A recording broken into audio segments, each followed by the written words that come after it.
I'm straight. We're good. Oh, I see it. I see it. All right. I think we're good to go, y'all. I think this is the start of the most anticipated episode of our channel's existence, the Ball Oasis YouTube channel's existence, here tonight, with the postseason awards and the playoff prediction / overview. We're so excited to get into this, y'all. I've been thinking all day about this. Everything that is going to go into this tonight has taken me all day, and I just finally finalized everything. I've got we got Jacob here as always as a part of the Ball Oasis show, but we got Tanner here with us from the H&H podcast as well. What's up, Tanner? What's going on, brother? Good to have you on, man. Appreciate it. Hate that Jackson couldn't be here this time around. I know. I always love Jackson tagging along, my man. He's a, great to have around. He's really, really good.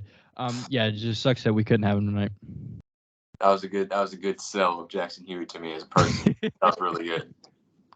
But yeah, y'all, let's I say we go ahead and we jump right into this, man. We've got the awards, we've got the first round playoff series overviews as well as our playoff predictions as well. So let's go ahead and let's jump right in with these postseason awards. Which one do y'all want to start out with? Y'all think we should start out with something like, y'all want to start out with the easy ones, the ones that we feel like we'll all have the same? Yeah, I'm down. It don't matter to me. All right. Rookie of the year. If you don't have Paolo, you don't know ball. Walker Kessler. my rookie of the year. I mean, I'm repping Utah. I'm repping the Utah Jazz. My rookie of the year. Hey, I don't knock it. But Paolo, we cool on Paolo, rookie of the year. I feel like this is the easiest rookie of the year in a long time. Yeah. So he averaged 27 and 4 on a Magic team that overachieved based off preseason expectations. And I'm excited to see this Magic team play next year in Paolo's second year, where he can continue to hopefully improve. And I think this Magic team is a team that could really make a legit playoff push next season, probably through the play-in. But I think they have the talent to do that. I agree. Yeah. Let's say next one. I guess they're starting the Clutch Player of the Year award this year. I feel like we'll all have the same for this one too, because if you looked at the numbers heavily sway in one direction. I had De'Aaron Fox. Did y'all happen to have anybody different? I had De'Aaron. I would have had Jimmy Butler. A word? Especially after tonight. I was about to say maybe tonight, maybe change that a little bit, beating the almighty Chicago Bulls in the 18th game. the ever so consistent Chicago Bulls. Yeah, but no, De'Aaron Fox has put up the best clutch numbers in the league by far this season, and yeah, that one was really no comp as well. I feel like each of the rest of these though, I think we'll have some differentiation here. Let's get into 6 men of the year. Let's get into 6 men. Jacob, let's start with you on this one. Jacob, who is your 6 man of the year? I had Emmanuel Quickly. Okay, tell us one. The Knicks have been pretty good this year. The 5 seed. They've had good stretches, few injuries, but he's been able to come off the bench and provide good production. And even when he does start, the production's still there. But he's been, I believe, he's had a few games like over 30, over 40, just really willing them. Like if Jalen Brunson's struggling, he wills them off the bench and controls that second unit. But I just think without him, they might not be as good as they have been this year. Yeah, no, that's a strong case. Emmanuel Quickly has had a great season. Tanner, who you got for this one? I have Quickly as well. He's been just the third guy on that team pretty much. Outside of Randall and Jalen Brunson, you would hope that guy would be your top 3 overall selection in RJ Barrett, but Emmanuel Quickly has just been that guy off the bench, that spark plug that they need, that secondary ball handler outside of I guess third, and outside of like Randall and Brunson, take the load off of them, let him get some quick buckets, maybe make a little bit. Emmanuel Quickly has been phenomenal this season for a guy who was picked 25th, around that range. Just Right. super, super good player for them. Yeah, he has definitely picked up a lot of the slack that, like you said, RJ Barrett has unfortunately kind of left out to dry. Quickly been such a big punch for them off the bench, but I went a different direction. I did not go with Emmanuel Quickly for this one. I went with Malcolm Brogdon. I decided to go with Malcolm Brogdon on the season. 15-4-4 was the easily the best player off that Boston Celtics bench. Always providing a two-way ability. His offense, he's going to be an efficient scorer and he's a solid playmaker. But we know what he brings defensively as well. He comes from that mold. And what really just sold it for me was that the ability to lock up on the defensive end, the success that the Boston Celtics had with him in the lineup because he missed some games and they were considerably better with him in the lineup. So I decided to go with Malcolm Brogdon. From what I've seen, the voting is split about 50-50 between the two from the small sample size that I saw. So this is one that I think will come down to the wire. I know it's a regular season award, but I don't know. You probably expect Brogdon and the Celtics to go farther, and maybe him, because of that, he'll make a greater impact. But who knows, man? Yeah. You know something funny about Malcolm Brogdon too? I feel like Malcolm Brogdon, outside of the MVP and probably the Defensive Player of the Year too. Well, yeah, probably so. Malcolm Brogdon has an opportunity, at least, to win every other postseason or regular season award. He's already won Sixth Man of the Year. If he wins, he won Rookie of the Year. I'm sorry, I got that mixed up. He won Rookie of the Year. He has a great opportunity this year to win Sixth Man of the Year. He could win Most Improved, I guess. At age 30. Yeah. And who knows? The Boston Celtics are going to be competing for a championship. So Malcolm Brogdon Finals MVP is not a cast-off. Who knows? Malcolm Brogdon All-Star arc incoming. Wouldn't be the craziest thing we've ever seen. But yeah, I figured that Quickly would be the consensus vote. And I think that he deserves it 100% if he gets it. But I think Malcolm Brogdon's been really good as well. So I wanted to kind of shed some light on his kind of underrated season. Brogdon's the more reliable player as far as, just consistent production. Right. You're not going to see him go for 35, 40 points really ever. 50, 40, 90 player. Exactly. He's going to give you solid defense and in between 10 and 20 points almost every night. That's what you're going to get from Malcolm Brogdon. Y'all want to get into most improved player? Yeah. Let's do it. Tanner, how about you start us off with this one? This was the toughest for me. I have two that I'm kind of like teetering between. Is 5 seconds. I'm gonna tell you both, and then I'll probably talk myself into either one. It's either Jalen Brunson or Tyrese Halliburton for most improved. Wow. Halliburton has been that only bright spot on that Indiana Pacers team outside of Miles Turner when he was healthy. So hey, put some respect on Benny Matt. Tyrese Halliburton has been a top 5 3 playmaker this season. The numbers speak for themselves as a most improved player. You could lead it to his year 3. He's getting more minutes. Like, he's bound to make a leap.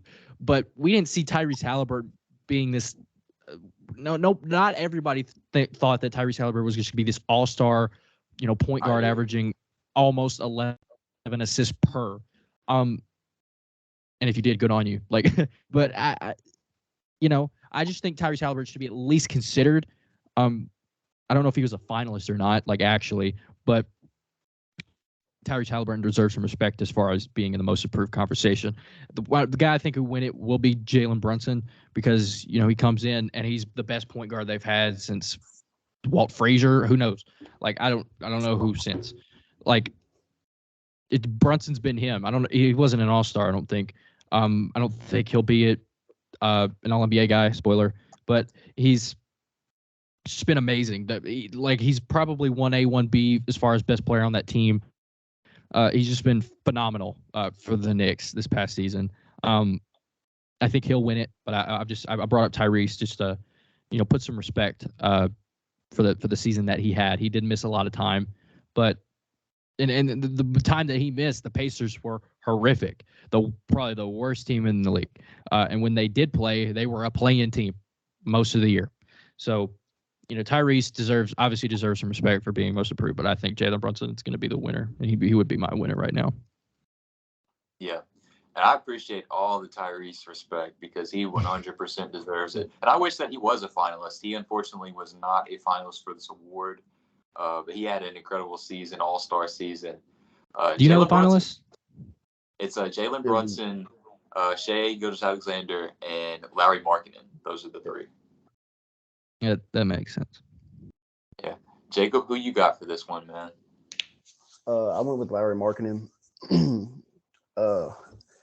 From like most improved, the aspect of it, he been through a few teams the last few years trying to find his role, but he went to the Jazz, and the beginning of the season they looked really good, like they can compete for the playoffs. I know they fell off because of injuries and embraced the tank or whatever, but he had a really good year.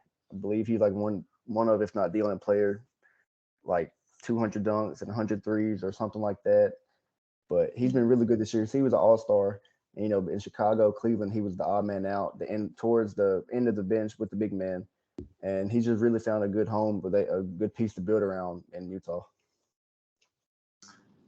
Yeah, Lauri Markkanen has pretty much revived his almost forgotten about career because it was not looking good on the dreary benches of Cleveland, even where he was played out of the starting lineup. He was played out of a lot of games because of the way he was utilized on the court. Jim Boylan in Chicago did a lot of the same thing, limiting Ricky him Laurie to a bottom. Ricky Laurie was promising. He was the fastest player to ever hit 100 threes, I think. Ricky Laurie was promising, but and then second year Laurie was like super, super good. Obviously Jim Boylan didn't really help. Yeah. Lowry coming out of Arizona. I was a big Lowry guy. So I'm very glad to see him reach this this version of himself, I guess. And I feel like he hasn't even established his truest potential yet. I feel like he's still got a playmaking aspect that he can unlock. And I feel like that he has the tools to be a better defender. But he's definitely taken a huge step forward this year. I feel like he'll be the favorite for this award. But I decided to go with Shai Gilgeous-Alexander. I decided to go with SGA for this one. Kind of the trendy pick, I guess. Fourth leading scorer in the league. Guys. Yeah, I like when that happens. That's really I really like that. Me and Jacob will do these things, and we'll be like, "Yeah, we're gonna have different guys for everything." Dude, Jackson and I did that all football season, bro. In the pick'ems, we would all have like, "Oh, it's this team, this team, this team," and we're like, "Man, we all get the same people. We're gonna have the same record at the end of the year." Yeah. So I started picking like weird teams because of that, but yeah. Would explain why the Florida Gators were fifth in the SEC in your preseason predictions. I remember. I keep receipts. Tanner. But yeah, Shai, fourth leading scorer in the league, 31 points, 6 assists, 5 rebounds. Just a great statistical season from him. Was very efficient. Got to the free throw line. The second most out of any guard in the league, only behind Damian Lillard. Shot 91% at the free throw line. And I feel like most importantly, why I gave him the nod for this award is the success that the Thunder had. The Thunder this season have been the second youngest team of all time. At 22.8 years of age, that's the average age of the team that was on the court this season. Incredible to think about that this team is currently competing for the 8th seed, which they probably will not get as they're losing to the Minnesota Timberwolves right now. Yeah. But Shai Gilgeous-Alexander has been the head of the snake. He has made everything go this season. And I feel like he has to have some type of recognition this year because I feel like he will probably get snubbed out of an all-NBA first team, which kind of sucks. But I'm going to give Shai the nod for this award.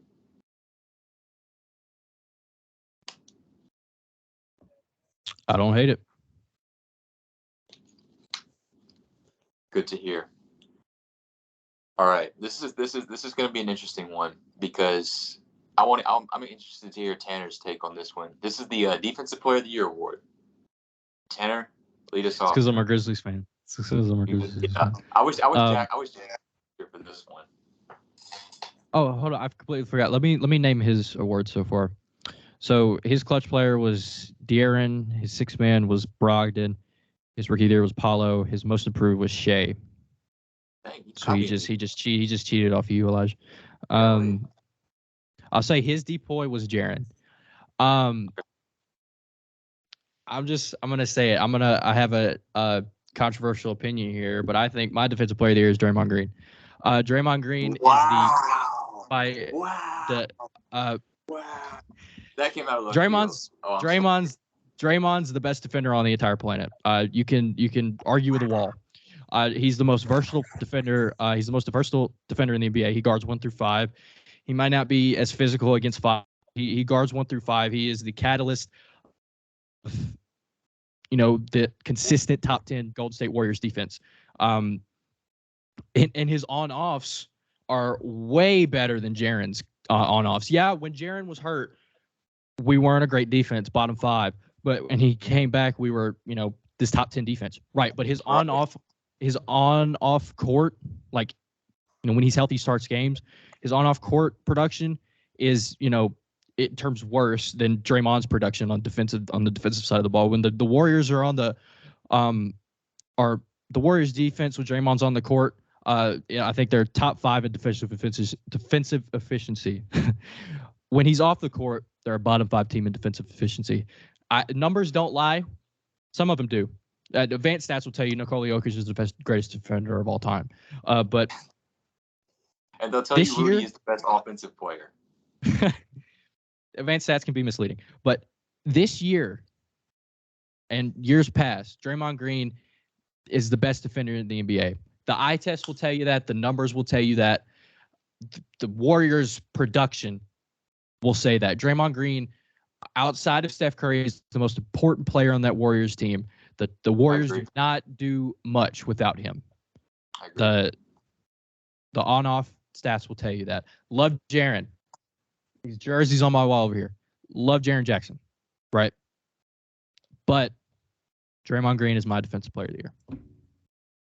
Wow, I'm still a little shocked, but you sold me really well. Wow, that came out of left field, but I'm glad we did that. Tanner, you just earned your spot, by the way, on the Ball Oasis moments of the year with that one. That was I was waiting awesome. for y'all. I was waiting for y'all's opinion on that. Wow, Jacob, what do you have to say about that? I'm not mad at it. You convinced me that he deserved it. Every point he made was valid. Right, you convinced me that if he won it, I wouldn't be mad. I mean, it's convincing. So, did he finalize? I doubt he did. He didn't. No, he didn't. Well, then he's not going to win it. It was I think Brook Lopez, Jaren Jackson, and Evan Mobley. I'll go ahead and go on this one. I had Jaren Jackson Jr. On this one. I probably didn't do a deeper dive. I didn't do a deep of a dive into this one as you did, Tanner. But I had Brook Lopez up until a couple of days ago. The contested shots and the advanced stats heavily lean in the favor of Brook Lopez. But on the defensive side of the ball, I find these stats to be flawed. I find a lot of these stats to be a little flawed, especially individual player stats. So I feel like eye test is a lot more important on defense than offense. Advanced stats definitely still have their place on defense. By no means am I saying Brook Lopez is a bad defender. He's an incredible defender. He finished second on my ballot. But Jaren Jackson Jr. is going to win it for me. Just the way that he held that Grizzlies team together for the everything that they went through, even before, the off the court drama, with injuries, with Dylan Brooks being in and out of the lineup for a little bit. Jaren Jackson Jr. held that defense together, and he's still doing that without, his front court mate and Steven Adams. And he's going to have to do that throughout the playoffs, unless Steven Adams makes a phantom appearance like we see that he maybe just do. But Jaren Jackson Jr., led the league in total blocks and blocks per game while missing like 20, 25 games throughout the season. The block numbers are there. He averaged a steal a game. The stocks, which is a new stat, steals and blocks, Jaren Jackson Jr. is tops in the league in that. I feel like it's just undeniable. It's a little it could go either way, and it's crazy for me to see Evan Mobley's getting as many votes as he is. I feel like that came out of left field. He's had a great defensive season, but you just didn't really hear any buzz about that. But I think stocks. I think the whole stocks thing is like eye candy to people. Like he gets steals, and block. Like I think in today's NBA, Paul Millsap would be a finalist because of his stock numbers or whatever. But I think stocks like look a little too good to people, in my opinion. Yeah, they're great. Like you get steal and a block, you're doing amazing. Like Draymond Green is a type of player like that. But I just think your impact defensively, like the way you lead a defense. Like Jaren's not just a stock player, is not what I'm saying, or neither is Evan Mobley. Mobley's the anchor of that defense. That's why he was a finalist. He was a finalist for a reason. The same with Jaren. It's just I maybe looked too much into it. Maybe Draymond shouldn't be the defensive player of the year, but it's like that's just the way I see it. Draymond is like the only way that the Warriors play defense most of the night. Yeah, I definitely do think that the stock stat can be a little gimmicky. You look at someone like Giannis, who's regarded as a great defender, who averages like less than a steal and a block a game. So if you go solely based off that, you'd say Giannis is a below average defender, especially for his position and for his size, which is absolutely not true, of course, as we know. So yeah, I do think that the stock stat is a little gimmicky. Jacob, who you got for the defensive player of the year? I also had Jaren Jackson. Like you said, he's held the defense down, especially with Steven Adams and Brandon Clark missing time. Like you said, it's kind of basically the eye test. Like I know advanced stats are important, but they don't show everything. So the way he's able to impact the paint and people driving in the paint, he's held it. I had Brooks most of the year too, but toward the end, I think Jaren Jackson really just kind of took my vote away from Brooks. Yeah. I'm interested to hear that you had Jaren Jackson, being a Jaren Jackson hater. Tanner, if you didn't know, Jacob hates I know. I've been watching. Yeah, I'm a hater. Bro's a hater. I'll give respect when it's due, but yeah. I mean, sometimes it's warranted. Sometimes he makes me want to burst something at the TV. Yeah, the Lakers series, in terms of that, might not be the greatest matchup for Jaren Jackson. So he's got his work cut out for him. Maybe he comes to play and completely changes the foul narrative in that series. Hopefully so, but we'll just have to see. Coach of the year before we get into the big one. I had Mike Brown. I just went with Mike Brown. That's who ended up getting it, by the way, if you didn't know. Oh, he got it. Coach. Yeah, he got it. Yeah, they announced that earlier today or yesterday. Was it, Jacob? Yeah, yesterday, I think. Yeah. Well deserved coach of the year for Mike Brown. It's such that they don't get like finalists and like a chance to be like honored like the players do. Yeah, it's like that matters to some coaches. Yeah. I remember though last year, Mike Brown being the Warriors. I remember that game where the Grizzlies beat them by like 50 in the playoffs, and it was like a day after Mike Brown had taken the Kings job. I remember that fool. That was the funniest thing. That's like King's moment. That was such a King's moment. They hire this guy. The next day, he's like, I gotta play the Kings part. Lose by 50. They close the series out the next game, but they lose by half a century, dog. Yeah. Mike Brown masterclass. For context, for those who don't know, Steve Kerr had like an illness or something. I think he had like COVID or something, so he couldn't coach for Game 5 of the Grizzlies-Warriors series. So Mike Brown was the interim head coach for that game. He was an assistant for the Warriors. That was the game the Grizzlies ran Golden State out of the gym. So it was like a great start to his Sacramento Kings tenure. A great omen. Who are y'all's coaches of the year though? I had Mike Brown. I obviously Mike Brown, but I had considered Mark Daigneault. Just Respect. the Thunder's success. I mean, Mike Brown deserved it. The Kings hadn't been in the playoffs since I was like 4 years old or something. But, Mark Daigneault deserves some type of recognition. Like one of the youngest teams ever, and they're fighting for a playoff spot as we speak. I think it deserves some type of recognition. I'm proud. I'm proud of him. I'm proud of that Thunder team just in general. He's a guy who I thought would kind of get wrote off, especially if the Thunder, I feel like he would kind of fit that Steven Silas mold. Like the Rockets just got rid of Steven Silas. I felt like that could have very easily been Mark Daigneault this season. I was confident in Mark Daigneault when he got hired. I was like, this isn't bad because he's been a G League coach for like 10 years or something. He's already had that coach's voice. He wasn't scared to go in a locker room and be like, just scared to own the locker room and have that voice and have the locker room. He's been a G League coach for 10 plus years, and usually G League guys are super young. Thunder team super young. It's like easy transition. You know what I mean? And he had no expectations because the Thunder were, shipping guys off, rebuilding and whatnot. So I think I'd say it was the easy situation for him, but he already had experience in this type of situation. So I thought Mark Daigneault was going to be okay, but not, this quick. If you understand what I'm saying. Yeah. No, the Thunder definitely exceeded all expectations. I had them as my last seed in the Western Conference this year after I heard Chet Holmgren was going to be out for the season. So, yeah.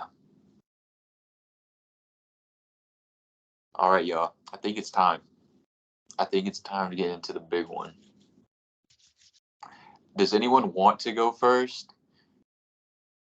Should we? I feel like I'm hot right now, so I'll go. Okay. Go. Lead us off. Who you got? Actually, no. Y'all go. I'll go last. I'll go last. Jacob, do you want to go first? Because we know who yours is going to be already. We know who yours is going to be.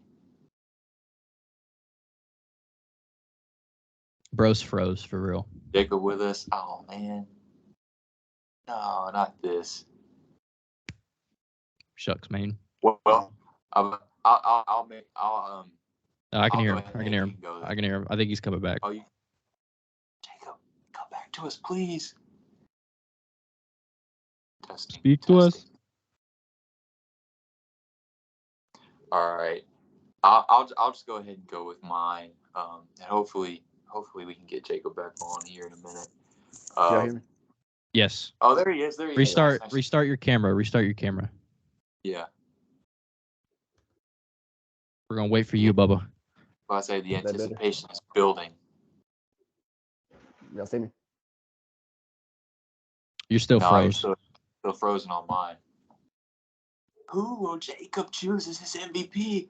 I want to know. I have to know. Is that better? No. No. Are you like clicking the camera button on Skype? Yeah. Okay. Sorry, y'all. Technical difficulties. Try like unplugging it. Or is it you just have like a webcam on your computer? It's the computer one. All right.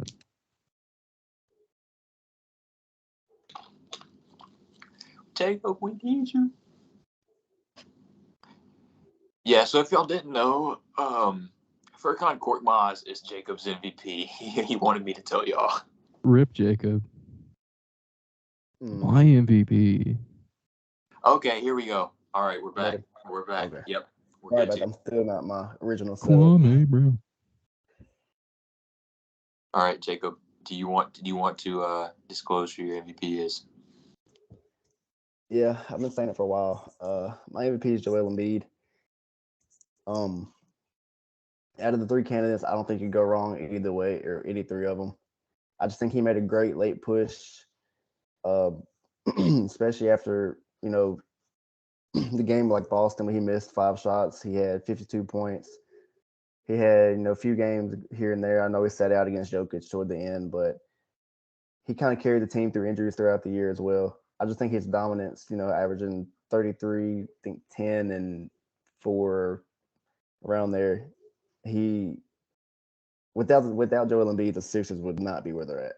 Which you could say that with any of them, but I don't know. You couldn't go wrong with any. I just kind of, I guess, bias. I gave Joel and No, it's not got my pick. bias. No, it's not bias.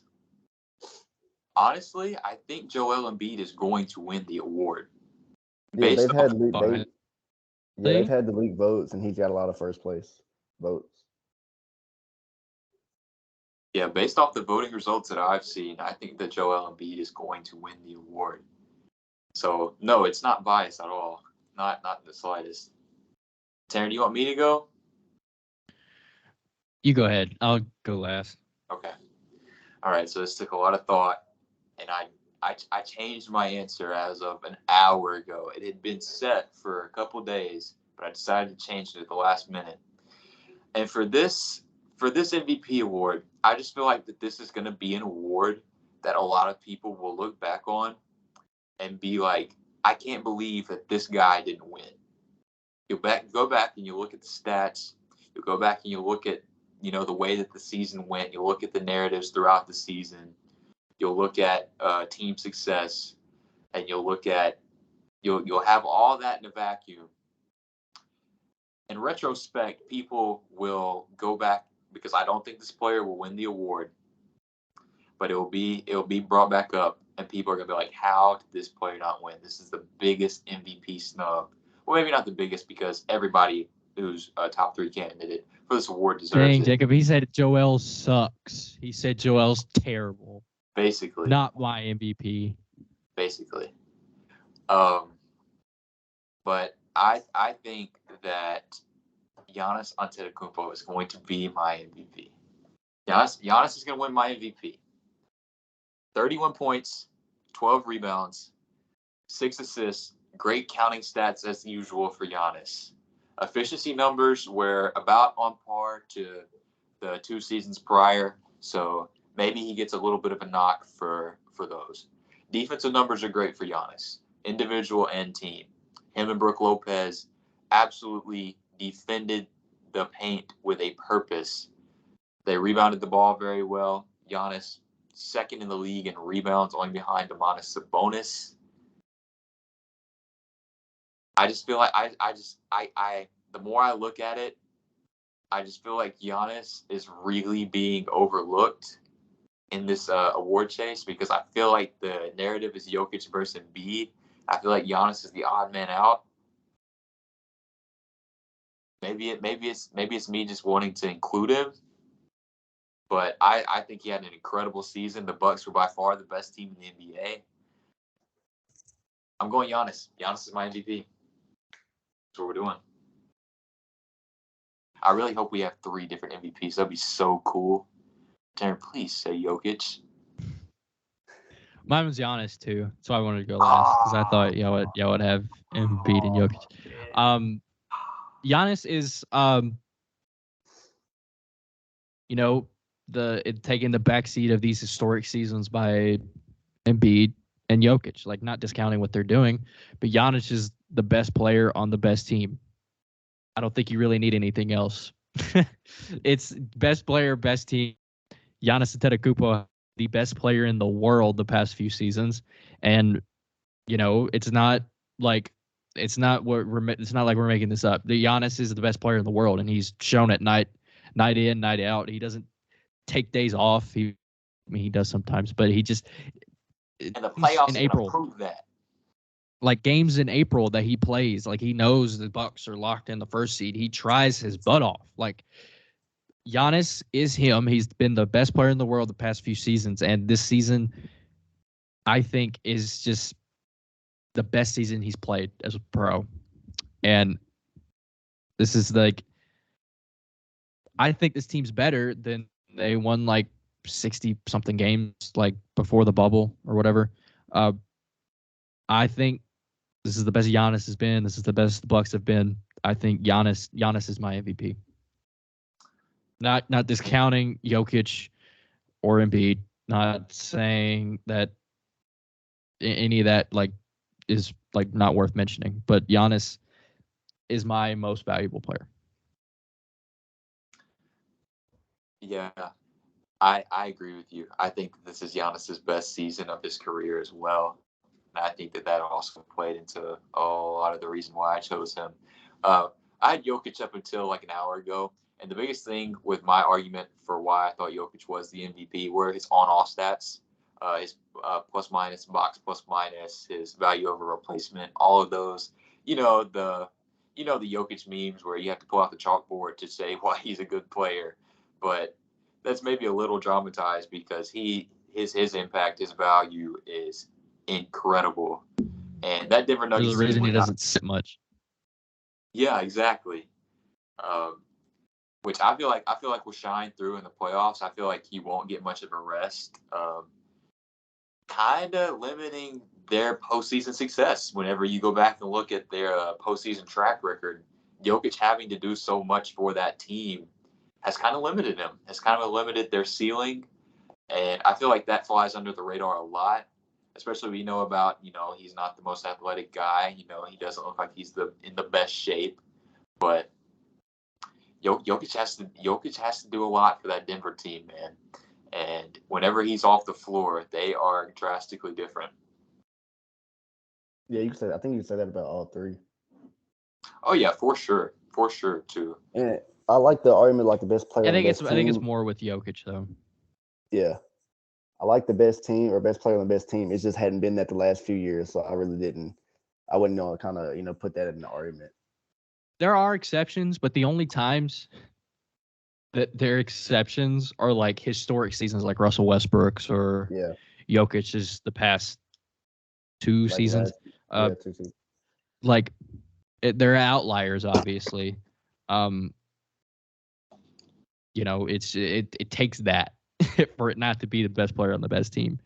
But I love that the NBA like recognizes when it's that. I still think what the biggest MVP snub ever is when Giannis won his first MVP and it wasn't James Harden. Think so? That yes, like good Lord, we haven't seen a season like that. Was that the year he averaged 36? 36 points. He's the reason they were in the playoffs. Chris Paul was injured the over half the season, and when he was there, he sucked. He was terrible. James Harden was the only reason that Rockets team was any type of comp. Mark Daigneault, or not Mark, D'Antoni did not coach a good season at all, but James Harden was the Houston Rockets. That is why they traded him for Westbrook, or traded Chris Paul for Westbrook. Yeah. No, but 36 there's a sidetrack. James Harden set like a ton of records, broke Wilt Chamberlain records. Just like, how do you not get the MVP award? I know he's the 4 seed. The Rockets were whatever, but they were only whatever because of James Harden. No, from that season, I'm about to say from that season alone, like the 50-point game stats in the season. Like I would go and of course Dame had like 5 or 6 50-point games this season, and then you would see James Harden's like 18-19 or 19-20 whatever season it was. I think it was 18. And he was having like 60-point triple doubles. Yeah. With his second best player being like Trevor Ariza, like or PJ Tucker. Like, and he got robbed of an MVP when KD won his. I'll never not stand by that one. James Harden. Yeah, 2014. And you can argue Steph's first one too. James Harden probably should have 3, but he won. Yeah, the year he averaged 36, that was a crazy one. I don't know what they were thinking on that one. And people also make the argument about the Russell Westbrook year too, that he could have very well run it that year over Russell Westbrook. James Harden probably should have like 4 or 5. Harden was so good in his prime, bro. We don't recognize Harden being one of the greatest players to ever play because I don't know why. Harden is like, I always look at Harden like, man, he deserves like way more respect than what he's always gotten. He should have been an all-star this year. He's obviously a different role. He's averaging like 20 and 10 as a true point guard, more than he was just this like otherworldly bucket getter like a half decade ago. Like, I know this is not what we're talking about, but I'm speaking of like just crazy seasons that it takes to win an MVP. It just made me think of James Harden averaging 36, having like 3 50-point triple doubles in a season, breaking all kind of these Wilt Chamberlain records and stuff. I will never understand why James Harden did not win that MVP. Not to discount what Giannis did, best player, best team logic, but True. James Harden should have won that MVP. I will never not stand by that. Yeah, that James Harden season was different to say the least. Okay, hold on. I keep forgetting we gotta include Jackson here. Sorry, buddy. Jackson has Joel Embiid as his MVP. Okay, 2-2 split. Who is this? So no Jokic love on this panel, which voters fatigue, I guess. Let's say voters fatigue at the finest. And I didn't think that we would fall victim to it, but it looks like we're just as bad as everyone else. So be it. Not a big deal. Y'all want to get to some playoffs, man? We gotta do the teams. Oh yeah, All NBA. I'm sorry. Jacob, who's your All NBA first team? Is he gone again? Bro's frozen. Oh no. Yeah, Jacob is still Always- happy. He's still Always without when we call on him. man. We'll see if we can get him back in here real quick.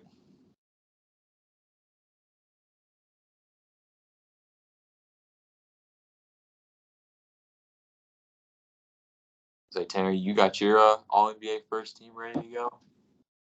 Yeah. Who you got? I don't like not including him. I think I want to wait for him. There he is. Okay. Okay. All right, who's your All NBA first team, bub? Am I going first? Yeah, go ahead. Yeah. At the guards, I had Shea Gilgeous-Alexander, Donovan Mitchell. Then at the forwards, I had Jason Tatum and Giannis. And the center, I had Joel Embiid. SGA love. I like it. Interesting.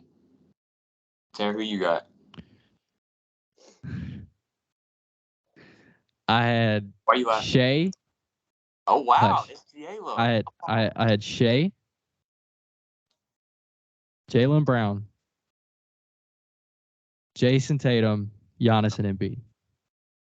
Got the hodgepodge team over here. What in the world? JB Jalen. first. It's just Jacob's team, but you replaced Don with Jaylen Brown. Okay, so for mine, I had Luka Doncic. I also had Shea Gilgeous-Alexander. I did. I tried to play it off like I did. Jason Tatum, Giannis, and I had Jokic. I had Jokic on my first team. Second teams.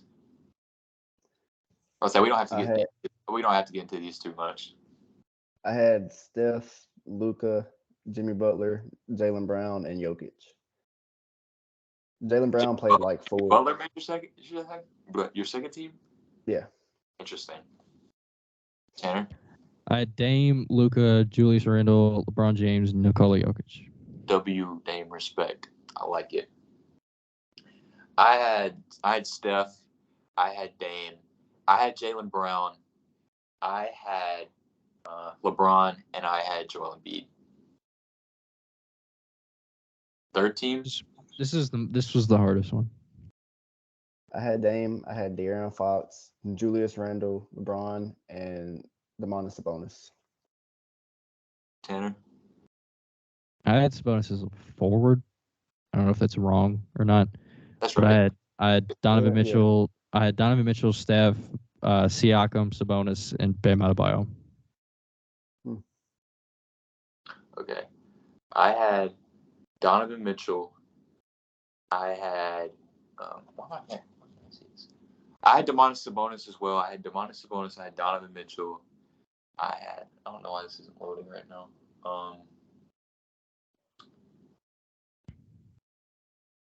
I had Jared Jackson Jr. on my third team. I had Jalen Brunson on my third team. And I had Pascal Siakam on my third team. A little hodgepodge team, but yeah. Love it. Hodgepodge. All NBA was weird. All NBA third team is going to be weird. Yeah. I have a feeling Dame's going to fall to the third team, which kind of sucks, but so be it, Blazers. I thought I would get the Draymond reaction for Jaylen Brown being first team. I feel like Just a little bit. I kind of brushed by that a little too quick. Why is Jaylen Brown on your first team? Well, like he's averaging like 27 and 7 on the second best team in the NBA. Not many players don't make an All-NBA first team doing that. Yeah. It's like I know there's some exceptions. Maybe this year is. I know he's not going to make the first team, but he's on mine. Like Jaylen Brown is having a career year when the Celtics are probably the best they've been since they've just starting being pretty good the past 6 years. Do you watch Chill? Do you know who Chilltown Hoops is on TikTok? People call him OG. OG, yeah, I know OG.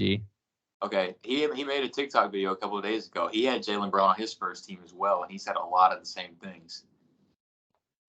So I mean, it's true. It's not like we make this stuff up just to make a take. Like it's Jaylen Brown is like he's going to be an All-NBA player, but I just think he deserves to be on the first team. A lot of these players do, but I think Jaylen Brown just should be on there. I'm going to read Jackson's. On his first team, he's got Lucas Shea, JT, Giannis, and Joel. His second team is Dame, Donovan, Jimmy Butler, Julius Randle, and Nikola Jokic. And his third team, he has De'Aaron, Steph Curry, Jaylen Brown, LeBron, and Domantas Sabonis at the center. Solid. I love the SGA love. I'm glad we all had. We all had he's deserved it, man. He's been really good this year. I just thought team success might throw some people, maybe put like Steph over him or. I think that's why I put him over Luka on my. How about I put Luka over him? Yeah. Proud of myself for not putting any Grizzlies on here. Yeah, I'm surprised you didn't put Jaren. I'm surprised you didn't slide Jaren in on the third team, especially with his offensive production of late. The past month he's been pretty swell. He's kind of found it, but people would say like, oh, you're a Grizzlies fan. Like, why don't you are just this high on Jaren? It's just like I've watched like pretty much every game of his NBA career. He can be pretty wishy-washy. He reminds me of like if Andrew Wiggins was like a big, like an early Andrew Wiggins, like 2018-19 Andrew Wiggins. Like if he was a big, it'd probably be Jaren Jackson. So I just need to see more consistency out of him. He, as of late, he's shooting like super above league average from range. I don't expect that to hold up just based on, knowing Jaren. Career-wise, he's been like 32, 33, 34%. Not the most reliable. But, maybe he does slide into the third team. I would be ecstatic if he did. He's just not on mine.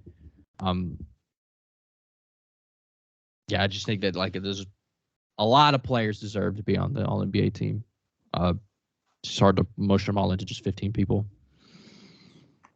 Yeah, I slotted Julius Randle to give him a slot, which is probably in retrospect a terrible, terrible decision, but we move. Jacob, do you have your camera on Skype? Yeah. Okay, it just shows your like profile picture, so I was just wondering. I was gonna say I see a black screen. There we go. There it goes. Let's go ahead. Hopefully, we don't get any more Jacob lag outs. Yeah. Because it's time to talk playoffs. It's time to talk playoff series. Should we start in the East or the West, y'all? I feel like the first round, the Western Conference will be a lot more interesting than the Eastern Conference. So let's go ahead and let's knock the Eastern Conference out of the way. For sure. All right. 1-8 matchup, Milwaukee Bucks versus the Miami Heat, who beat the Chicago Bulls tonight. The Bucks will make quick work of the Heat. I think we're all in agreement of that. Am I right? Yeah, I got them sweeping. I had them in 5. Yeah, I had Bucks 4-1. The Heat are undersized. they don't put up much of a fight. I feel like Milwaukee will control the glass, especially if Miami is having off nights shooting the ball, which they tend to do a good bit. Miami did not close the season very well. They were the 6th seed in the Eastern Conference. They had an opportunity to be the 6th seed in the Eastern Conference with the Brooklyn Nets cleaning house at the trade deadline, and they weren't able to snag that 6th seed from the Brooklyn Nets, which in turn caused them to lose the first play-in game to the Atlanta Hawks, who are a super inconsistent team, and having to fight tooth and nail to defeat the Chicago Bulls just to make it into the playoffs as the 8th seed. We might see a Miami Heat retool or potential rebuild here in the very near future. What do y'all think about that? Yeah, Maybe. I mean, if they would have to be, I don't know if they'll get rid of Jimmy because Jimmy's locked up for a lot of money until he's like 40 or something. I'll say, and he's about to be 34 years old. So I think they probably keep the core that they have. It's pretty much the same team last year was a 1st seed. So it's not about roster construction, in my opinion. I think it's more about just consistency from the players. And I don't think this is Eric Spoelstra should just be completely like derived from criticism. Like some of this is his fault too. He just is. We see Eric Spoelstra is just his top 10 coach ever and he's like, we're not going to fault him. It's never his fault. Sometimes it is. Sometimes he makes mistakes, and that's fine as a coach. Like, you're going to make a mistake. But sometimes it's him not putting in the right rotations, not staggering the way he should, not playing the right defense at the right time, not having the right players on the floor at the right time. Make players a little too long. Kyle Lowry. So I think some of it is his fault, but I think it's more like consistency from the players. Like, this is the exact same team that was like a point away from the finals last year, pretty much. So I think they should just think about, changing the roster up if it's not working. But I don't think it's like just need to completely blow it up because it's never worked, All right. Yeah. I think everybody in that organization is a little bit to blame from Pat Riley down. I don't think Pat Riley really put the greatest group on the floor this season. I don't think that he did a great job of doing his work in the offseason, and they did not accomplish much at all at the trade deadline in the buyout market. They go and get Kevin Love. They go and get Cody Zeller. Like, these guys aren't going to, be guys who push the needle towards competing for another NBA Finals appearance like they did in 2020. Tyler Hero's been inconsistent throughout the year. Max Strus is shooting struggles. He's kind of came and went. Duncan Robinson's been great. Wow. I almost forgot Duncan Robinson was on the team. That's crazy to say at this point. 80 M's for Duncan Robinson. 80 M's to ride the pine. Sign me up. Sign me up any day of the week. Yeah. Milwaukee will make short notice they'll make short work of Miami. We're all in agreement there. Boston, 2-seed Boston versus 7-seed Atlanta. I got the Celtics sweeping this one. I think the Celtics sweep the Hawks. I think he can go 5. I think Trae Young can get them a game at home or something. 5. But I think he'll go 5. I'm putting my phone up real quick. There we go. Yeah. Can y'all hear me? Yeah. Yeah. Okay, cool. Yeah, I just I don't like this matchup for the Atlanta Hawks. I think the only shot that they have in this series is if they can get some work done on the glass, which will have to be through Clint Chamberlain, who we saw make an appearance on Tuesday night. How many times can he do that? I don't think that it's a very repeatable thing. Clint Chamberlain. Atlanta's just so inconsistent, man. Trae Young will shoot 2 for 17 one game. DeJounte Murray, not a great three-point shooter. I feel like this team didn't reach their fullest potential in the slightest, especially with a coaching turnover in the middle of the season, we had the rumors come out about Trae Young. There's still so much uncertainty there. I told Jacob on our last episode, I'm just tired of seeing the Atlanta Hawks play basketball this year. And I stand by that. I don't care that they beat Miami. I hope the Celtics. I don't know. Maybe this was their ceiling, because I don't know if the DeJounte Murray trade was like, it was supposed to just work out like the greatest thing ever, because you have the number 2 offense last year from Herter, Bogdanovich. How do they go up? Like, how do they contend? And then you trade away Herter to Sacramento, right? Which was at the time, the second it happened, I hated it. I don't know why you get rid of. I don't know why.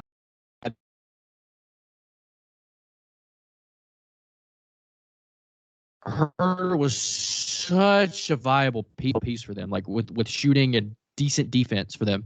He was such a vital rotation player for them.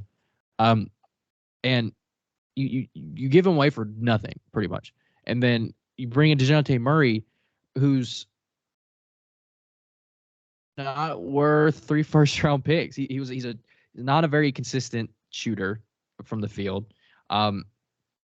He averaged 9 assists like a season ago, but he had one of the highest usage rates we've seen in a while. Like, you're gonna produce like that when you're like the only good player on the team. So I didn't really see it even when they traded for him. Yeah, he's a great defender, good secondary playmaker. But when you have the number 2 offense and you change it up like that, it tends to not work out when you just completely change up like the focal point of an offense. It tends to not work out. I knew Trae Young wasn't going to be this effective off-ball player from the get-go, and he hasn't been. So this is why the Hawks have been just mid, just straight mid, because they have no identity. They have no identity to build on. They had one last year, straight offense. Even in the 2021 season when they made the conference finals, had an identity.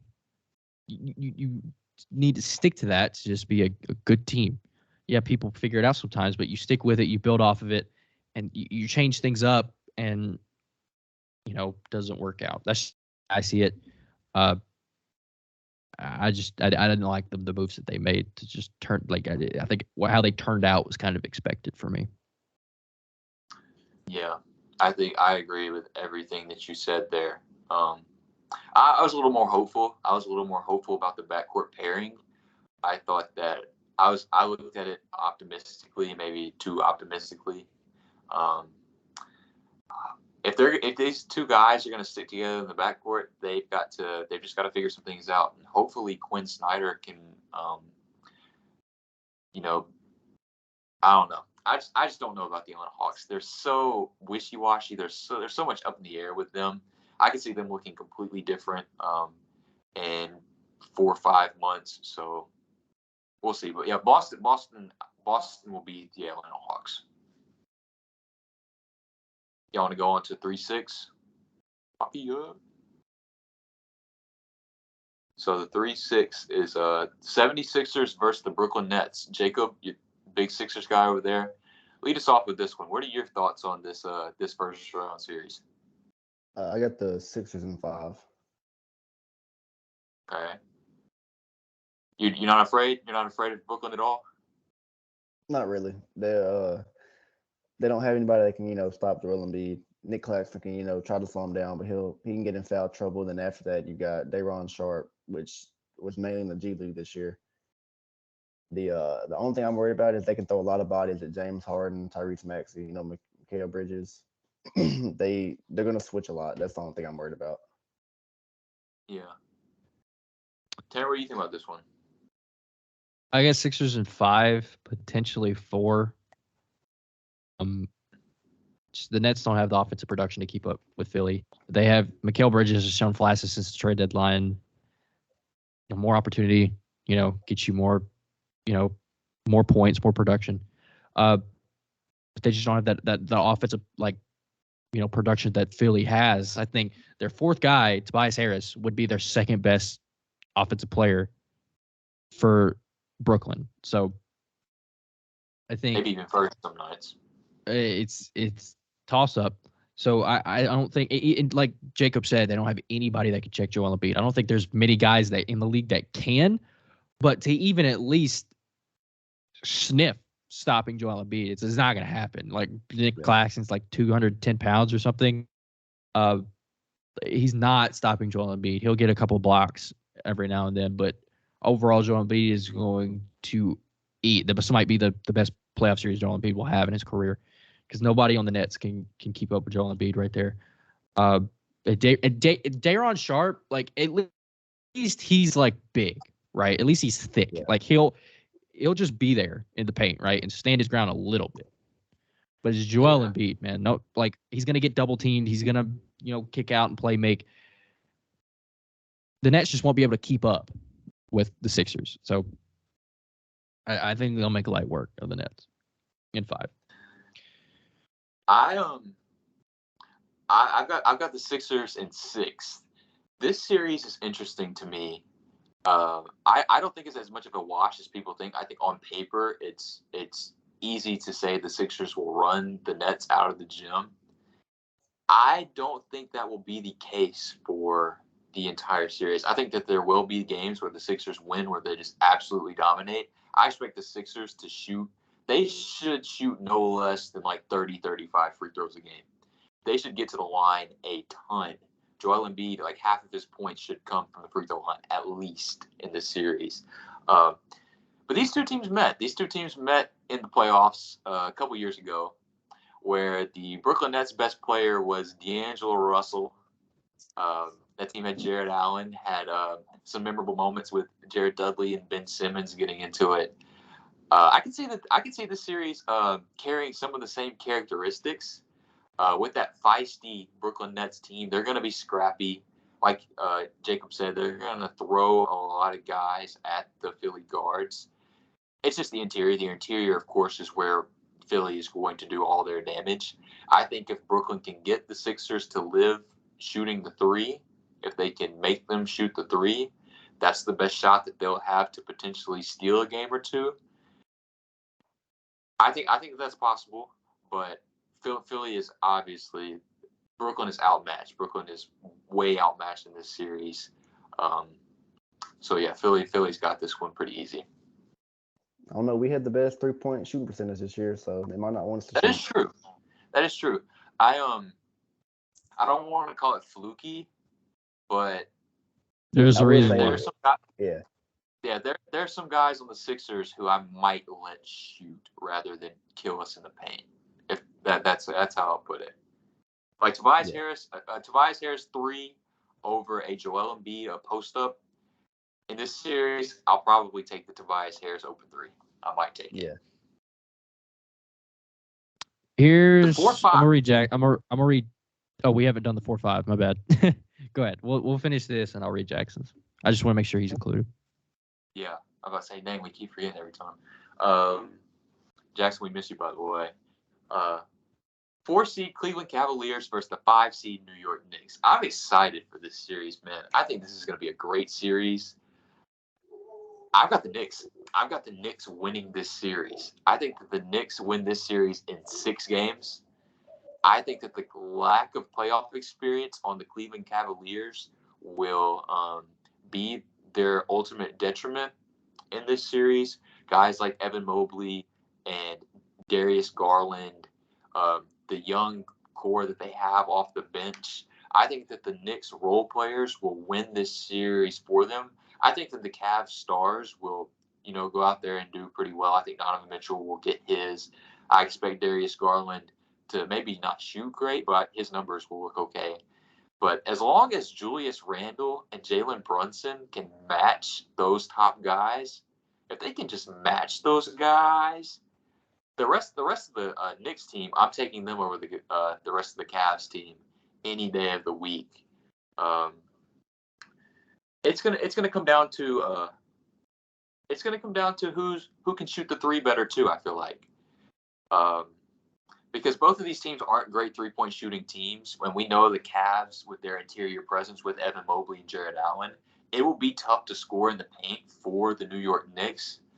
So they'll have to get points from other places. They'll have to have guys step up like Emmanuel Quickley and Quentin Grimes. And R.J. Barrett will have to show up this series and hopefully, do better than he has in the regular season, a disappointing regular season for him.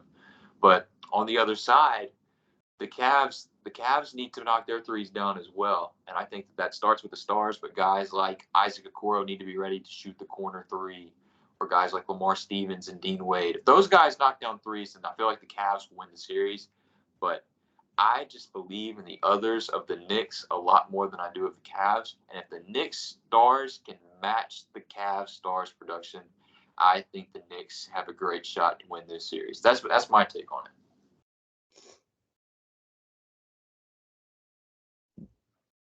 Yeah, I have go ahead. Go ahead, buddy. I had the Cavs in 7. Ultimately, what it came down to with me is like you said, the stars are gonna have to match. But Julius Randle's coming off an ankle injury. That's true. And he's more than likely gonna draw the Evan Mobley assignment. And I'm not sure if Randle's he's gonna get his points, but I don't know if he'll get 30 like he can against Evan Mobley. And then Donovan Mitchell probably no. I think Isaac Okoro will take the Jalen Brunson assignment. But I do like the Knicks bench better. That's the only thing I think Cleveland's worried about. It's like guys like Emmanuel Quickley, Obi Toppin, Quentin Grimes, but Didn't even mention Josh Hart. Yeah, Josh Hart. But I just think I don't know. I think with Cleveland's size, they're going to kind of win the battle in the paint, like rebounds and everything. But I just think the stars on Cleveland kind of outshine the stars in New York.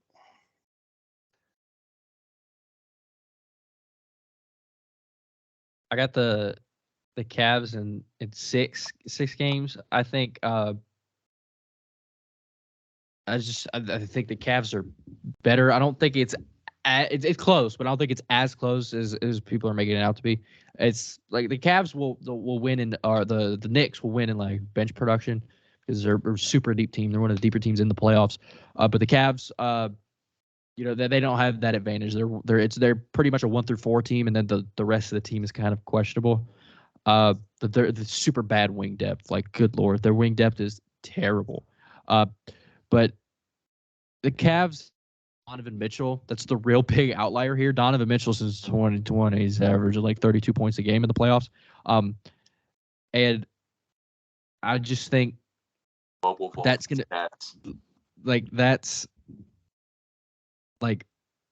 that matters. Like Donovan Mitchell's been him in the playoffs. Now that he doesn't have Rudy Gobert in his team, you get to see his full potential as a playoff player. I just think Cavs will win in 6. I just think Cavs. I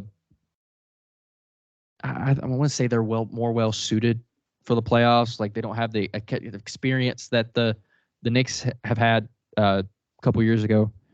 But Donovan Mitchell's been in the playoffs. He had a pretty stinker series last year.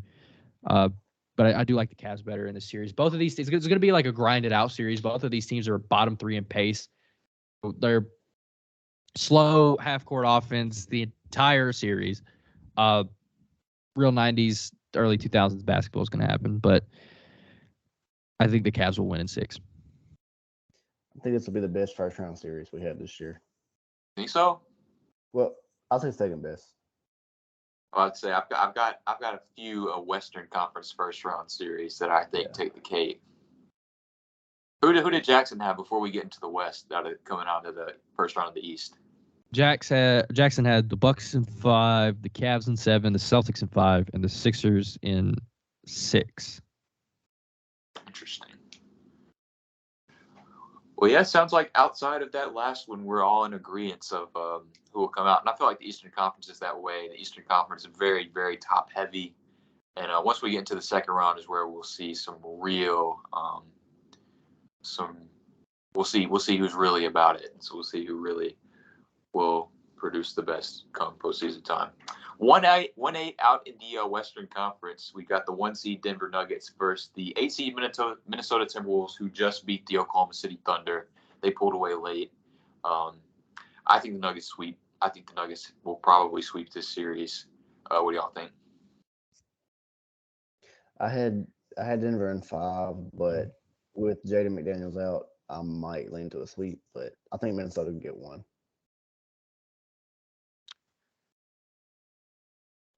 I think Minnesota is better suited for this series if Rudy Gobert just doesn't play, because Rudy Gobert is horrible. I'm on record of saying that the Rudy Gobert summer was one of the worst trades in NBA history. I really hate that. I said that in July. Like 3 weeks after it happened, I said it in July, and I still stand by it. I think even more of it. Rudy Gobert has proven that this was one of the worst trades in sports history. Like all across sports. Rudy Gobert has been awful. Terrible. He's not even in all NBA or defensive conversations anymore. With his contract and the package that he was traded for, you're looking Rudy Gobert to be one of the best defensive players on the planet. Right. And he's been the opposite. Liability all over the place.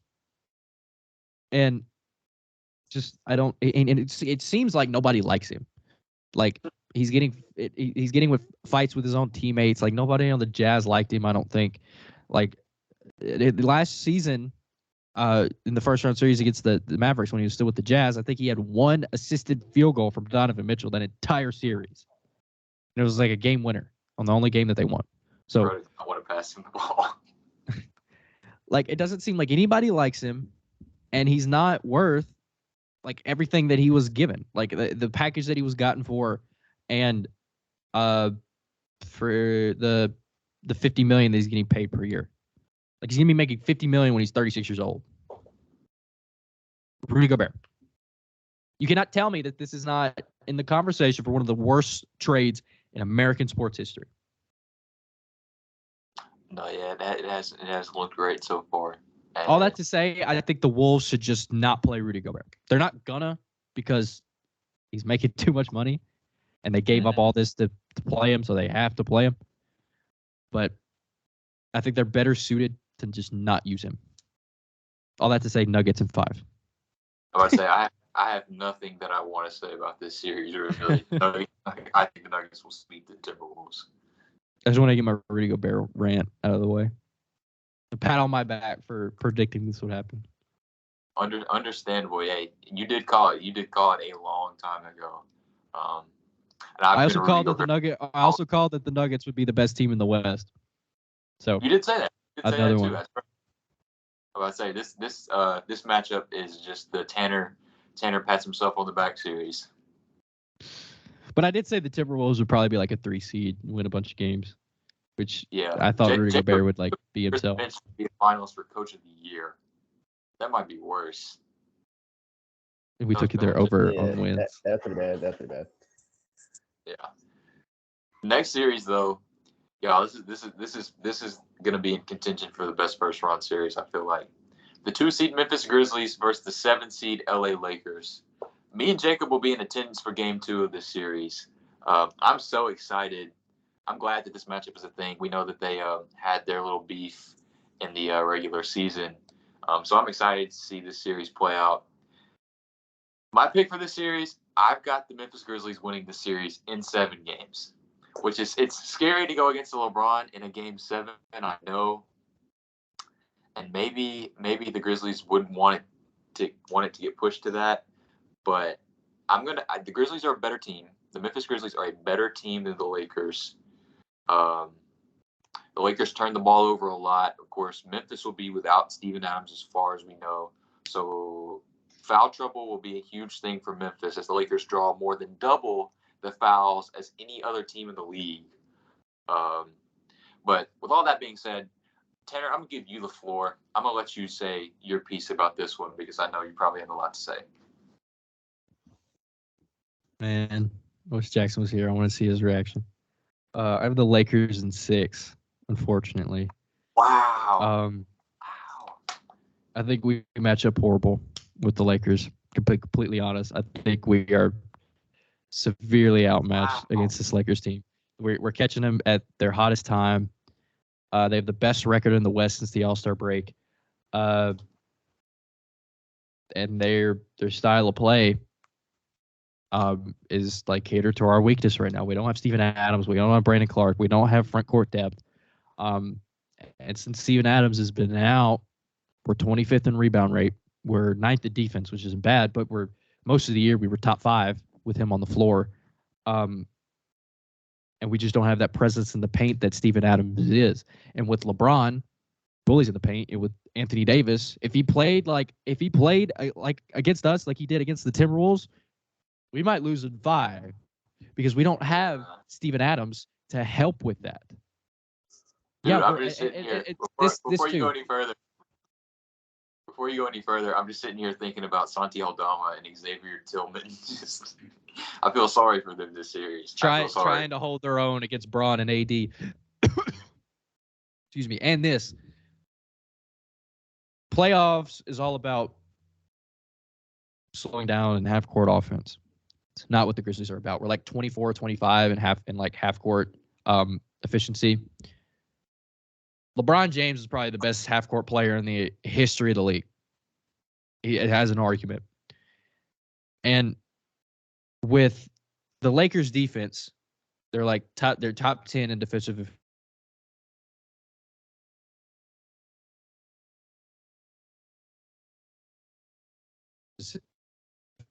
That half court offense that the Lakers have.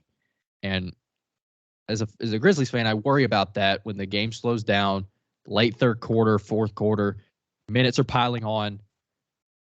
Does the fast break offense work? No.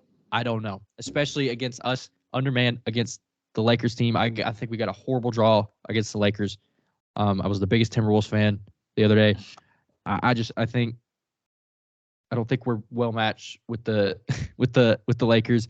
I hate picking against the Grizzlies. I'm a resident homer on my podcast. I never picked against the Tigers. I never pick against the Titans the entire year. But I just can't. I can't just look past that. We're just not. I think the Grizzlies can win. I think the biggest factor here is Jaren Jackson.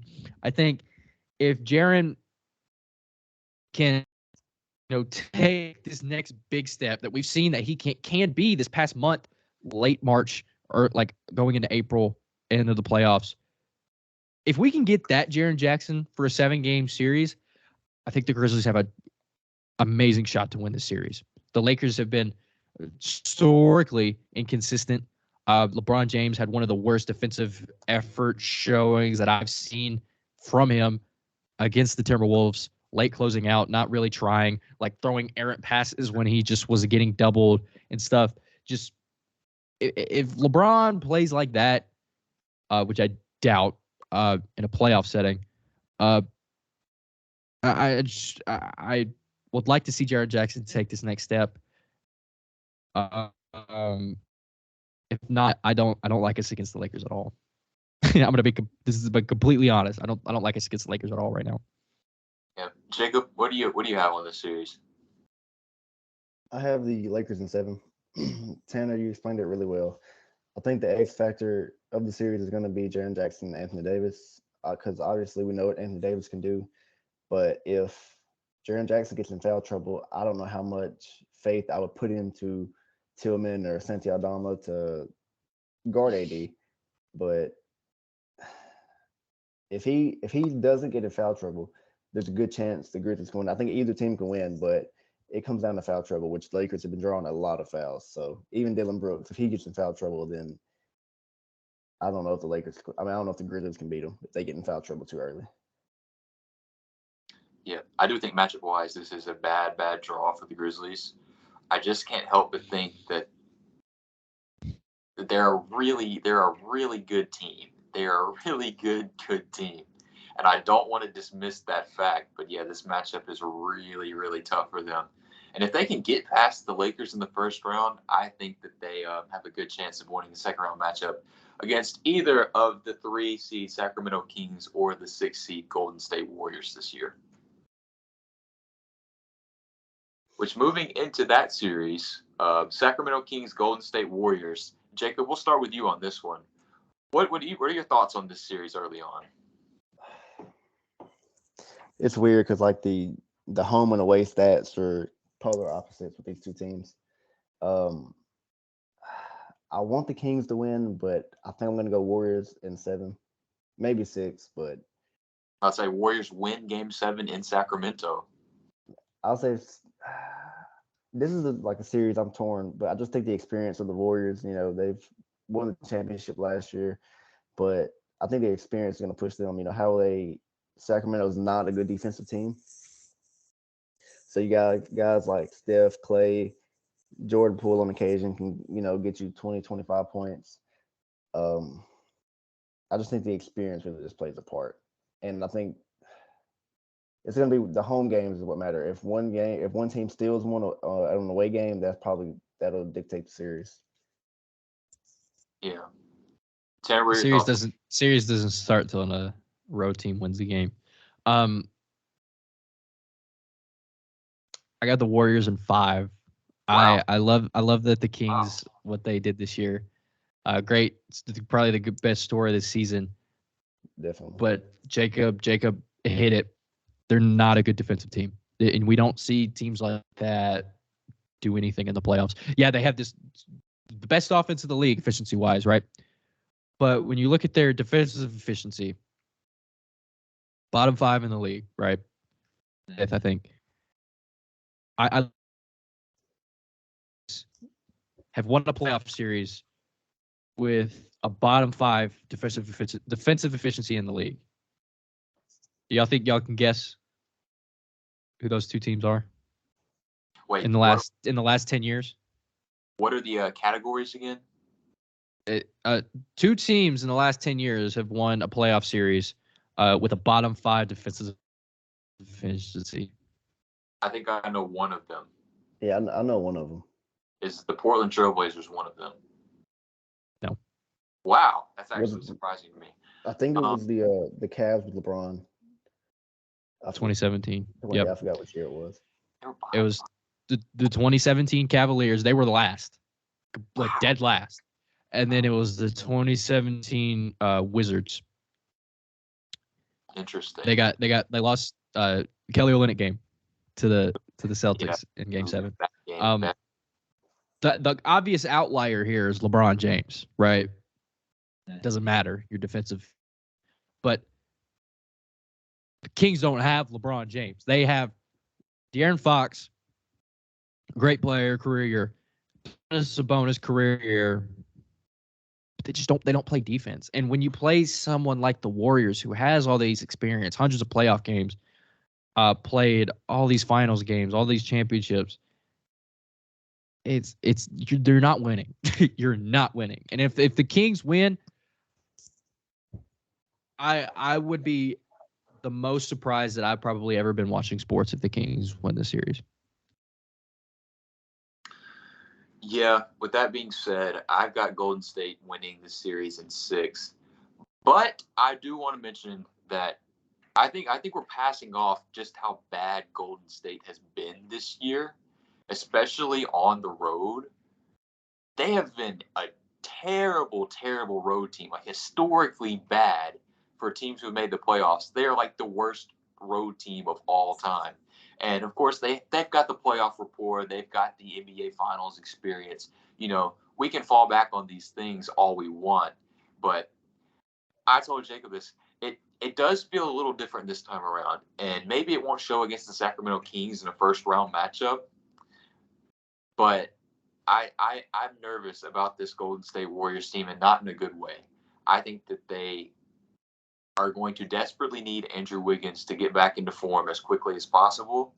We see come out today that he'll be on a minutes restriction to start the series, playing probably between 20 and 25 minutes in Game 1 tomorrow. Gary Payton II, of course, has dealt with injury problems all throughout the season. like you said, Tanner, earlier, we know the defender that Draymond Green is. We know how good Kevon Looney plays his role. But defensively, the Warriors have not been good either. The Warriors have not been good either this year. So I wrote down in my notes, I said the first team to 135 wins. So we'll just we'll look forward to that. I think offensive numbers in this series are going to be historically high. And the Kings probably will want to play that way. Golden State will try to slow things down as much as they can. And I think they will have some success doing that. Like you said, they have all the experience going up against guys like Fox and Sabonis and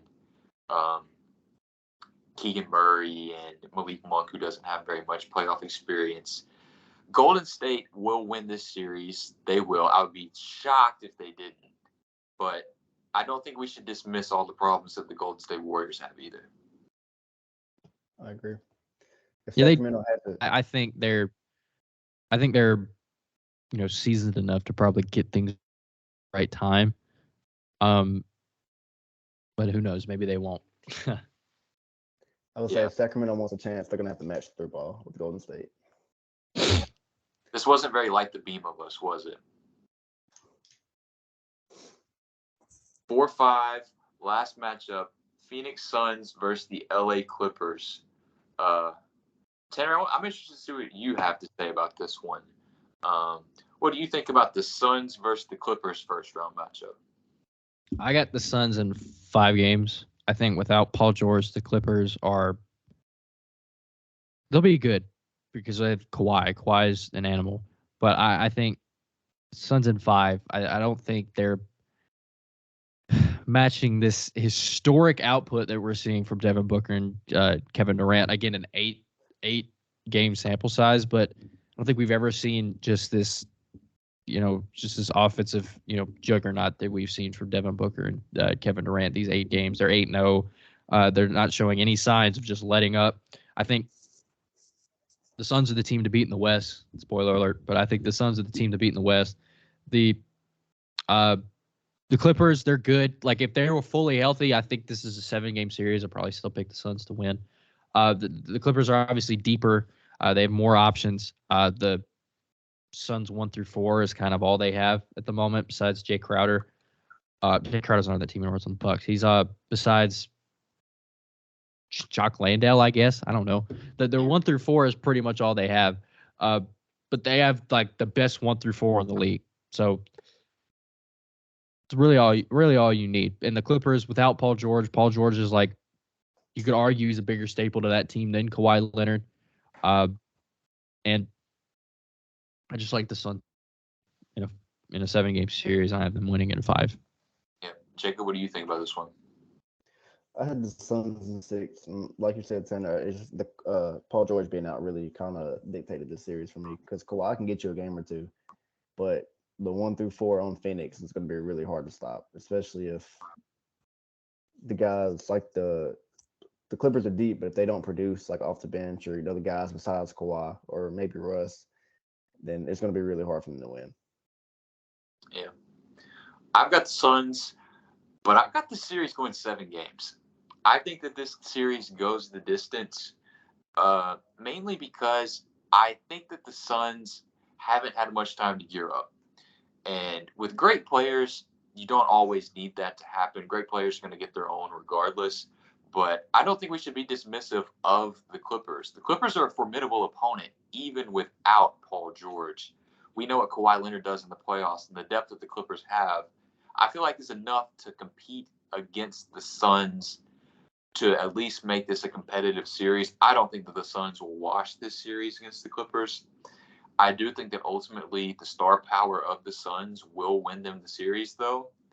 But I think that we see a lot of vintage Kawhi Leonard in this series.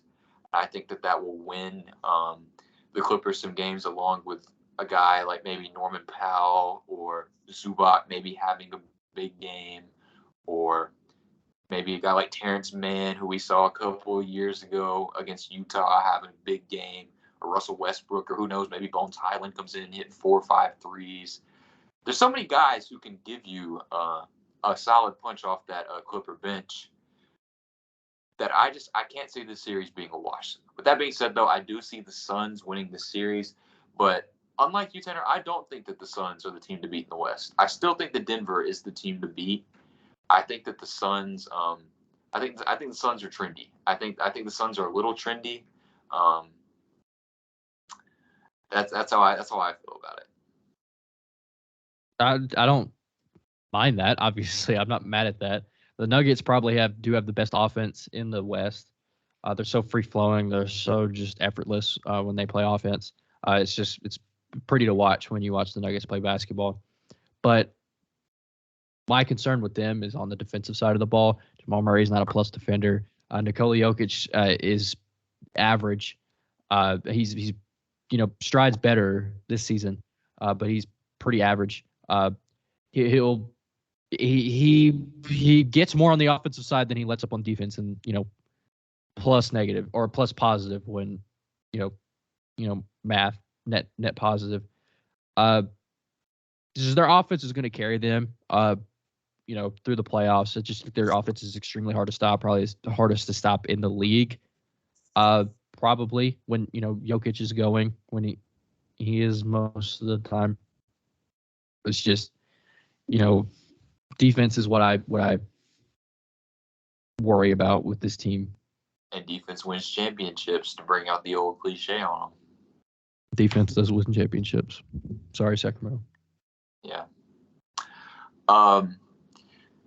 Before we start to wrap things up, who did Jackson have in the West? Oh yeah, right. Yeah. Jackson's got the Nuggets in 5, the Suns in 7, the Grizzlies in 6, and the Warriors in 7. That's a real Memphis Grizzlies fan right there for you.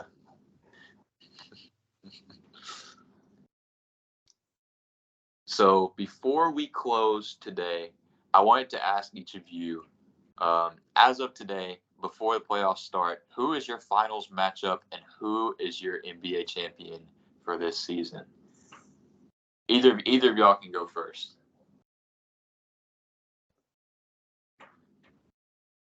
I got the Suns and the Bucks, and I have the Suns winning in 7. Wow, the Phoenix Suns, NBA champions. Why are the Suns your championship? I will say it all rides on if they're healthy. Like if they stay healthy, it rides on that. But you think the Suns can really compete with the Bucks? Healthy, yes. It's okay, gonna be hard, but I think I tried to throw you off to see if you would like. I like that you double down. I like that you double down. Healthy, yes, but I think it just rides on them being healthy. Like Chris Paul can't have any injuries that will mess him up. Any Kevin Durant, Devin Booker, but they stay healthy. I think it can go to 7. The Phoenix Suns, so they get revenge for a few years ago. Yeah. Interesting. Tanner, how about you? I got the Suns and the Bucks too. It's boring, it's the same as Jacob, but I have the Bucks winning. Probably in 6 games. I just think I don't know, man. I think this is the Bucks championship to lose. In my opinion, this is the Bucks championship to lose. I just think every team in the league, the Bucks match up better. This is how I see it, and that's the Bucks are probably going to win if that the way I see it. The Suns, I said the team to beat in the West. They're 1 through 4 best in the league. Kevin Durant's the most plug and play player in the league. That's not I'm really worried about fit. Defensively, he's shown been amazing since he's been on this team. The one thing I'm worried about with Phoenix is Chris Paul. He's objectively regressed this year. Hasn't been the best we've seen him. And the reason they've lost some of their series is because of him. So I want to see. Obviously see what Chris Paul does. But that is a big outlier. But I am confident in the Suns. KD is probably the second best player in the world when he is healthy. So I will take the Phoenix Suns to come out the West and the Bucks. The Bucks Celtics conference finals, which will probably happen, probably probably will be the finals. It's going to be one of the better series we'll see in a long time. Oh, And yeah. that Suns Bucks finals will probably be one of the better finals that we'll ever see. Just star power alone. Like, I just think it's just going to be this all the playoffs, all these, matchups we're going to see. It's just going to be a great playoffs to watch. I'm excited. Yeah. That matchup would be, I feel like, historically great, star power wise. I don't have the Suns in the finals. And I think I keep going back to this theory that midseason trades, the teams who make huge midseason trades never win the finals in the same season. With that being said, we've never seen a trade of this magnitude at the trade deadline being moved to the Phoenix Suns. So it's definitely an outlier. Teams don't usually trade for a player like Kevin Durant. Yeah. The West is so wide open. I've got Denver coming out of the West, though. I know that they have their defensive struggles, but I've got Denver coming out of the West. I think Denver will beat Phoenix in a 7-game series. I hope that series will go the distance because that series would give us some great moments, I'm sure. But I think the Denver Nuggets are just well equipped to take on a team like the Phoenix Suns. I think that they've got the scoring, of course, to match with it, and I think I think that they are a little discredited defensively because in their clutch defensive numbers, their fourth quarter defensive numbers are really, really good, actually. Compared to the rest of their defensive numbers, they're actually much improved from their other defensive numbers. But they'd be going up against the Milwaukee Bucks in my hypothetical NBA Finals, and I would have the Bucks winning that series. And I think 5 games. I think that the Bucks would make pretty quick work of the Denver Nuggets. I think if either the Bucks, the Celtics, or the Philadelphia 76ers were to make the finals, no matter who they played in the Western Conference, I think I would pick either of those 3 Eastern Conference teams to win the finals this year. The East is just so top-heavy. The West has just been kind of inconsistent all year. So I think either of those 3 teams would take the cake. But I've got the Bucks over the Nuggets in 5 games as my NBA Finals. I just worry about the defense. Yeah, which is a clear gripe, which is understandable for sure. You just think about matchups. They would play Phoenix in the second round. They get past Phoenix, they would likely either play Memphis or the Lakers or Golden State. And they don't have a good track record against Golden State, I will say. But like I said, I just don't believe in Golden State this year. We'll see. We'll see what happens. But I want to shake it up. I'd like to see Denver make the finals. I will say I have a couple hot takes here. I do think if the Lakers make it out of the first round, I think they can make it out of the West. I just think that it's LeBron and AD, and they've already proven that they can do it. The roster's shaken up, obviously, the past couple years. They don't have that veteran point guard that they can rely on like they had with Rondo. Rondo was their 3rd best player on that title team in those playoff Rondo. But they don't have that veteran playoff, point guard that they can rely on, like they have before. But I'm just confident in the Lakers, man. Their defense will bail them out in some situations, and it's LeBron and AD that they've proven. If AD could play again against the Timberwolves, like if he plays that way the entire playoffs, it's hard for me to pick against the Lakers, man. I think the Lakers can make it out of the West if they get past the Grizzlies, which I predicted that they will. And also, I think the Nuggets have the most pressure out of any team here. They have a conference finals appearance the past few seasons, but they haven't shown that they can do much in a playoff setting. Jokic hasn't really shown that he's done. He hasn't played like a back-to-back MVP in the playoffs before. I know injuries and stuff has held his team back. But I think if the Nuggets don't go to the Western Conference Finals or the Finals, I think Michael Malone is out. Wow. I think that's what happens. I think another team that has pressure is the Philadelphia 76ers, too. I think the Sixers have a lot of pressure. I think they have the most pressure out of anybody in the Eastern Conference, actually. And maybe that's maybe Boston might have more with the talk of Jaylen Brown potentially leaving. But I think the 76ers have a tremendous amount of pressure. Jacob, what do you think about that? Yeah, I think they at least need to make it to the conference final. Because if not, it'll probably be a lot of changes in the offseason. Yeah, I think so too. Anything else y'all want to add before we close today? Jackson has the Grizzlies winning the finals. No surprise. Sure if that's a shock to y'all. No surprise. He's got the Grizzlies winning against the Celtics in 7 games. That would be an interesting NBA Finals. Actually, and he sent me this. He sent me this, and he goes, not biased at all, or completely unbiased. He goes, right. And I trusted him as a friend. I trusted him. I was thinking like Bucks, but no, Grizzlies win the finals. I think that if we do it any year, it's this year. The uncertainty in the West is, I think it helps us. It helps every team in the West, I think. But I think it helps us. I just think I think if we can get past the Lakers, it's the same thing with the Lakers. I think if we can get past the Lakers, I think we can make it out of the West. I don't like us. I'm not confident against the Warriors, but like you said,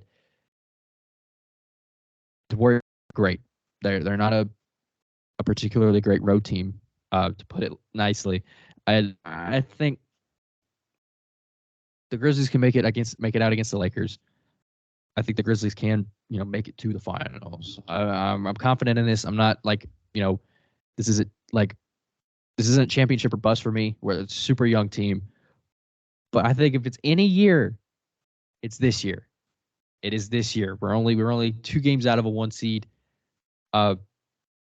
Not being fully healthy all year, without Ja, without Jaren for 25 games, without Steven Adams, pretty much the whole year. It's playoffs are different, obviously, but I think if it's any year, it's this year. I think.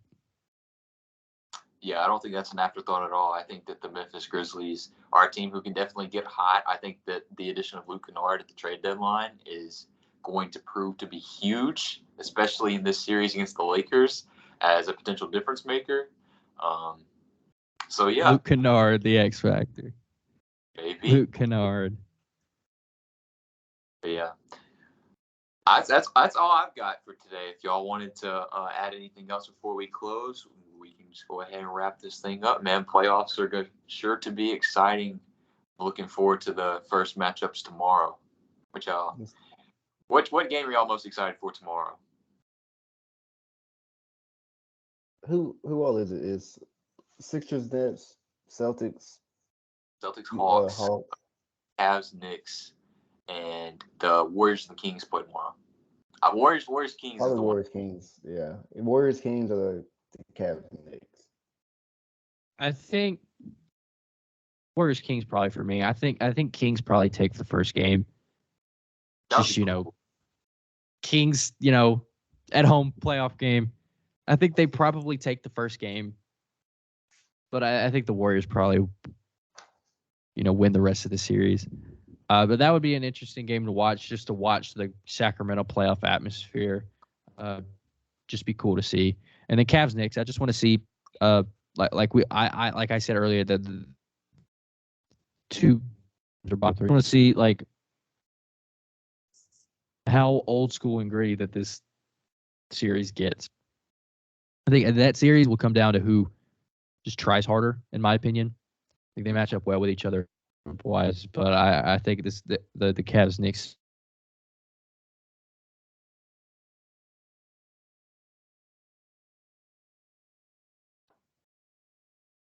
Yeah, that one's sure to be fun. I'm really looking forward to that one. Other than that, I guess we'll sign off. Y'all sure y'all ain't got nothing else to say? So Oh, man. All right. Thank y'all for watching. Of course, as usual, y'all go subscribe to the H&H podcast. Tanner and Jackson, they do a great job talking about all sports over there. They're a great listener. More baseball. Always. We're trying to put in more baseball. Baseball season started. I'd say I want to make a baseball appearance because I'm pretty I'm pretty heavy into baseball this time around. So I'm really making it a goal to tap in this season. So I'll be tuned into y'all all baseball for sure. Yeah. Sure. All right. We'll catch y'all later. Put all their links and like subscription stuff in the description, and we'll see y'all later. Peace out. Yeah. Sorry, y'all. I gotta pee real quick. I've had to pee for like 30 minutes.